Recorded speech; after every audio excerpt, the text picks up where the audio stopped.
آخر ایسے بھی کیا حالات پیدا ہو گئے تھے کہ عبید اللہ ابن عمر جو کہ سیدنا عمر بن خطاب رضی اللہ تعالیٰ عنہ کے بیٹے تھے، وہ جنگ صفین میں مولا علی کی مخالفت میں آ گئے۔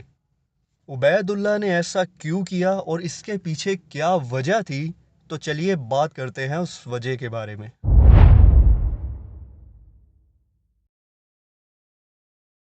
عبید اللہ ابن عمر جو کہ دوسرے خلیفہ سیدنا عمر بن خطاب رضی اللہ تعالیٰ عنہ کے بیٹے تھے، یہ جنگ صفین میں مولا علی کے مقابلے میں آئے تھے۔ کچھ لوگ کہتے ہیں کہ انہیں قتل بھی مولا علی نے کیا ہے۔ اس کا جواب آپ کو آخر میں مل جائے گا کہ ان کو کس نے قتل کیا تھا۔ بات کرتے ہیں کہ آخر ایسی کیا وجہ بنی کہ جنگ صفین میں امام علی کے ہی مقابل آ گئے۔ دراصل عبید اللہ ابن عمر نے ہرمزان کو قتل کیا تھا، جو کہ فارس سے بندی بنا کر لایا گیا تھا، قیدی بنا کر۔ جب مسلمانوں کی فتح ہوئی تھی تب یہ شخص یہاں پر آیا تھا مدینہ میں، اور اس نے اسلام قبول کر لیا تھا۔ عبید اللہ نے صرف ہرمزان کو قتل نہیں کیا، بلکہ انہوں نے الہیرہ سے تعلق رکھنے والے ایک عیسائی جوفینہ کو بھی قتل کر دیا۔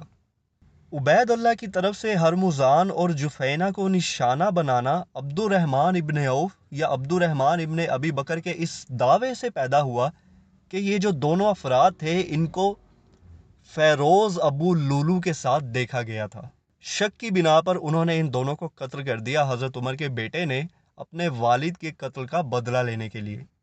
عمر سیریز میں بھی یہ سین فلمایا گیا ہے کہ ابو لولو جو تھا، جو لانتی فیروز تھا، وہ جس خنجر سے اس نے سیدنا عمر پر فجر کی نماز میں وار کیا تھا، وہ خنجر وہ ہرمزان کو دکھا رہا تھا۔ یہ سین عمر سیریز میں موجود ہے اور ان کا تعلق تھا، ایسا نہیں ہے کہ نہیں تھا۔ عبید اللہ کے قتل کو عام طور پر مسلم کمیونٹی نے قتل کی کارروائیوں کے طور پر دیکھا، نہ کہ اپنے والد کے قتل کے جائز انتقام کے طور پر۔ سیدنا عثمان بن عفان نے عبید اللہ کو معاف کر دیا۔ ان کے والد کے قتل کے پیش نظر ان کی پھانسی کو ایک حد سے زیادہ اقدام سمجھتے ہوئے سیدنا عمر نے ان کو معاف کر دیا۔ اس معاملے میں مسلمانوں نے تو سیدنا عثمان بن عفان کی مخالفت تو کی، لیکن سیدنا امام علی علیہ السلام نے بھی اس کی مخالفت کی۔ انہوں نے کہا کہ عبید اللہ نے ایک مسلمان کو قتل کیا ہے، ہرمزان جو تھا یہ اسلام لا چکا تھا، اسی لیے انصاف کا تقاضا یہی ہے کہ اسے بھی قتل کیا جائے۔ امام علی علیہ السلام نے یہ بھی فرمایا کہ اگر مجھے خلافت ملی تو میں اس سے نہیں چھوڑوں گا، میں اس سے بدلہ لے کر رہوں گا۔ تو عثمان بن عفان جو تھے یہ نرمی والا معاملہ رکھتے تھے، ان کی طبیعت میں ایک شفقت تھی۔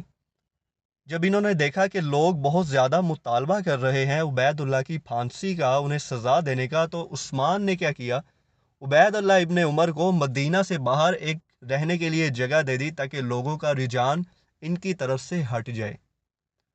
لیکن کچھ ہی عرصے کے بعد عثمان بن عفان رضی اللہ تعالیٰ عنہ کو شہید کر دیا گیا اور لوگوں نے اپنا اگلا خلیفہ چنا سیدنا امام علی علیہ السلام کو۔ تو اب عبید اللہ کو تو جان کے لالے پڑ گئے، کیونکہ امام علی نے کہا تھا کہ اگر مجھے خلافت ملی تو میں اس سے قتل کا بدلہ لے کر رہوں گا۔ اب جب اس نے دیکھا کہ امام علی کو لوگوں نے خلیفہ چن لیا ہے تو اس نے کچھ لوگوں کے ذریعے پیغامات بھجوائے کہ مجھے معاف کر دیا جائے اور سیدنا عثمان کی جو معافی تھی اس کو برقرار رکھا جائے۔ مولا علی نے فرمایا کہ نہ، ایسا نہیں ہو سکتا۔ اس کی معافی کی جو درخواست تھی اس کو انہوں نے مسترد کر دیا امام علی علیہ السلام نے۔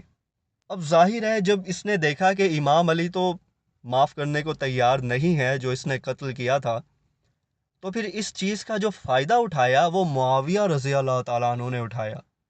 وہ پہلے سے ہی امام علی علیہ السلام کے خلاف تھے، تو انہوں نے جب دیکھا کہ عبید اللہ سیدنا عمر کا بیٹا اور امام علی کے درمیان کچھ معاملات ہیں، تو معاویہ رضی اللہ تعالیٰ عنہ نے عبید اللہ کو جنگ صفین میں اپنی فوج کا ایک ایلیٹ کمانڈر بنا دیا۔ جنگ صفین میں جو کہ 657 میں لڑی گئی، عبید اللہ نے معاویہ کی صفوں میں علی کی فوجوں کے خلاف جنگ کی۔ 22 جولائی کو اس نے علی کے بیٹے محمد بن حنفیہ کو جنگ کا چیلنج دیا، جسے محمد بن حنفیہ نے تو قبول کر لیا، لیکن لڑائی کی خبر سن کر امام علی نے اپنے بیٹے کو اس فکر میں واپس بلایا کہ عبید اللہ اسے قتل کرنے میں کامیاب ہو جائے گا۔ اس کے بعد عبید اللہ ابن عمر امام علی کے ربیہ دستے کے خلاف میدان میں اترے، جو زیادہ تر قبیلے کی بکر بن وائل شاخ پر مشتمل تھا۔ ان کی مشترکہ افواج کو ابتدا میں فائدہ حاصل ہوا، لیکن بعد میں ربیہ کی ایک اور شاخ عبد القیس کے قبائلوں کے ساتھ بکر کی صفوں میں اضافہ ہو گیا۔ ربیہ کے جوابی حملے میں عبید اللہ شہید ہو گئے۔ اب اس سے آپ کو پتہ چلتا ہے کہ انہیں مولا علی نے تو قتل نہیں کیا، البتہ یہ مولا علی کی ہی فوج کی مخالفت میں لڑتے ہوئے مارے گئے۔